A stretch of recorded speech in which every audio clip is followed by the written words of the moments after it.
नमस्कार दोस्तों, moonlight finance में आपका स्वागत है। आज हम डिस्कस करेंगे एचडीएफसी बैंक के क्वार्टर 3 के अपडेट्स और क्या ये सही समय हो सकता है एचडीएफसी बैंक के स्टॉक को खरीदने का।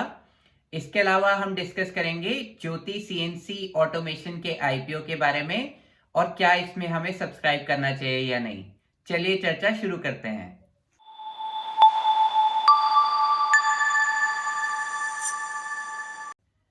एचडीएफसी बैंक के क्वार्टर 3 अपडेट को डिस्कस कर लेते हैं। ग्रॉस एडवांसेस ग्रो हुए हैं 62.4% year on year. Domestic retail loans grow हुए हैं 111% year on year. Deposits grow हुए हैं 27.7% ईयर ऑन ईयर। अब ये नंबर्स बहुत ही जबरदस्त नजर आ रहे हैं, लेकिन हमें इसको करेक्ट पर्सपेक्टिव से देखना बहुत जरूरी है। यहाँ पे बहुत सारे लोगों को कंफ्यूजन हो जाता है। देखिए, जो करंट नंबर्स हैं वो एचडीएफसी बैंक और एचडीएफसी लिमिटेड की जो मर्ज एंटिटी है, जो अब एचडीएफसी बैंक में मर्ज हो गई है, वो वाले नंबर्स हैं। और जो कंपैरिजन हो रहा है वो एक साल पहले वाले एचडीएफसी बैंक से कंपेयर हो रहा है, जिसमें एचडीएफसी लिमिटेड की कंट्रीब्यूशन नहीं है। तो ये कंपैरिजन फेयर नहीं है, तो हम इसको इग्नोर कर सकते हैं।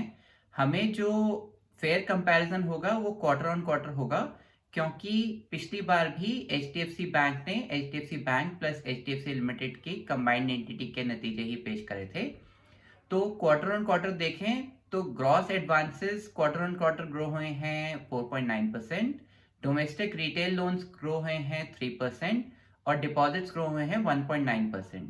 ये रियलिस्टिक नंबर्स हैं, ये एक फेयर कंपैरिजन है। कासा डिपॉजिट्स देखें तो 2.2% ग्रोथ है क्वार्टर ऑन क्वार्टर में। कासा रेशियो 37.7% का है और क्वार्टर ऑन क्वार्टर देखें तो पिछले क्वार्टर में 37.6% का था।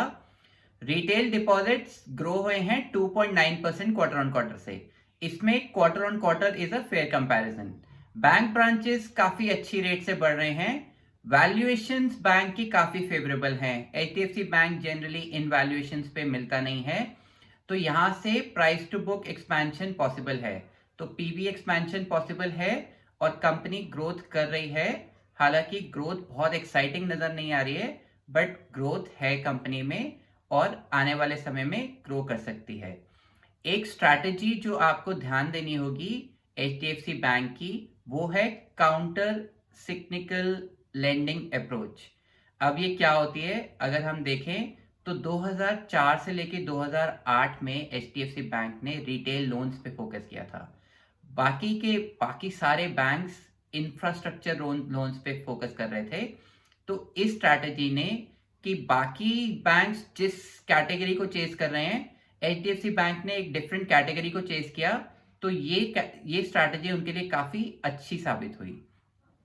अब पिछले 4-5 साल से क्या हो रहा है कि एचडीएफसी बैंक कॉर्पोरेट लोन्स की तरफ ज्यादा झुकाव है उसका, और बाकी सारी बैंक्स अगर आप देखें तो वो रिटेल लोन्स को चेस कर रही हैं।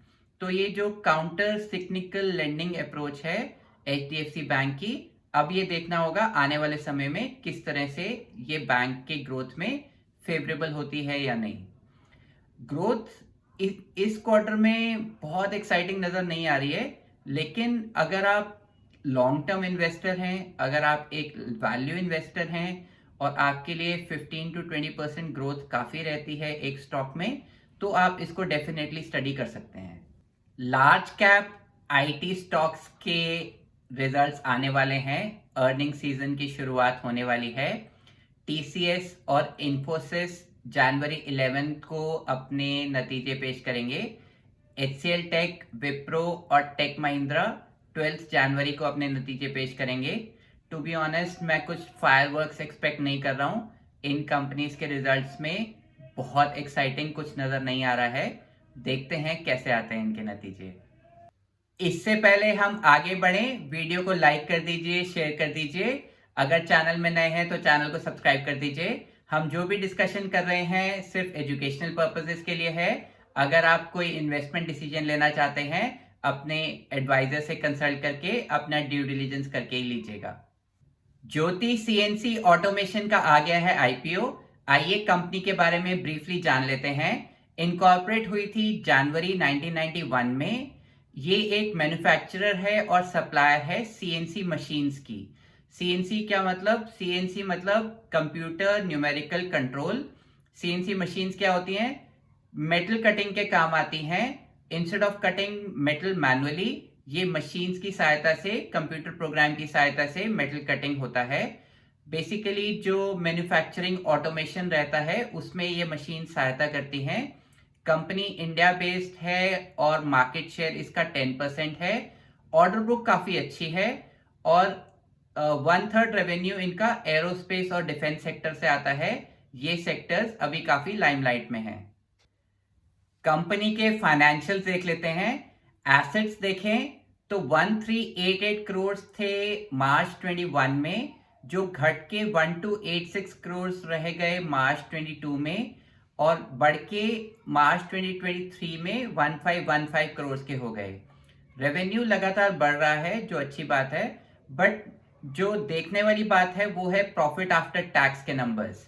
जो मार्च 2021 में 70 करोड़ का लॉस था, मार्च 2022 में 48 करोड़ का लॉस था और कंपनी रिसेंटली प्रॉफिटेबल हुई है, 15 करोड़ का प्रॉफिट हुआ है मार्च 2023 में। तो ये थोड़ा सा कंसर्निंग है। एक और एस्पेक्ट जो इसमें देखने वाला है वो है टोटल बोरोइंग्स का। अगर आप देखें तो मार्च 2023 तक बोरोइंग्स 834 करोड़ तक पहुंच गई हैं। तो अगर ये कंपनी कमाती है 15 करोड़, इसके पास कर्जा है 834 करोड़ का, तो ये थोड़ा सा कंसर्निंग है। की परफॉर्मेंस इंडिकेटर्स देख लेते हैं। आरओई का नंबर 18.35% रीजनेबल है।